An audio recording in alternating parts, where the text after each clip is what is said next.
Hero super star Mahesh Babu కెరియర్లో ఎన్నో super hit సినిమాలు, బ్లాక్ బస్టర్ హిట్ సినిమాలు ఉన్నాయి. ఫ్లాప్ అయిన సినిమాలలో బ్రహ్మోత్సవం సినిమా కూడా ఒకటి. భారీ అంచనాల నడుమ విడుదలైన ఈ సినిమా ఊహించని విధంగా ఘోరమైన డిజాస్టర్ను చవిచూసింది. శ్రీకాంత్ అడ్డాల దర్శకుడు కావడంతో అంచనాలు అమాంతం పెరిగిపోయాయి. కానీ కట్ చేస్తే మొదటి ఆటకే దారుణమైన టాక్ ని తెచ్చుకోవడంతో పాటు అభిమానులని తీవ్రంగా నిరాశపరిచింది. అయితే ఆ సమయంలో 5G టెక్నాలజీ ఈ స్థాయిలో లేదు కాబట్టి సరిపోయింది. కానీ లేదంటే ట్రోలింగ్ గురించి ఊహించుకుంటేనే భయం వేస్తుంది. ఇక ఆర్టిస్టుల సంగతి సరే, ఈ ఫ్లాప్ ప్రస్తావన రాకుండా జాగ్రత్తలు పడుతున్నారు. కానీ కాజల్ అగర్వాల్ మాత్రం షాక్ ఇచ్చింది. తన కెరియర్ లో ఇష్టమైన సినిమాల్లో బ్రహ్మోత్సవంలో చేసిన పాత్ర మొదటిదని ఒక యూట్యూబ్ ఛానల్ కి ఇచ్చిన ఇంటర్వ్యూలో చెప్పడంతో కాజల్ మాటలకు ఫ్యాన్స్ షాక్ అవుతున్నారు.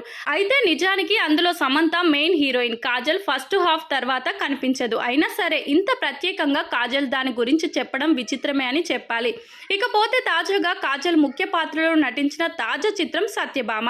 ఈ సినిమా ఈ నెల 31న విడుదల కానుంది. ఈ సినిమా ప్రమోషన్స్ లో భాగంగా ఇంటర్వ్యూలో పాల్గొంది కాజల్. ఈ సందర్భంగా ఆమె మాట్లాడుతూ ఫ్లాప్ మూవీ గురించి అలాంటి వ్యాఖ్యలు చేసింది.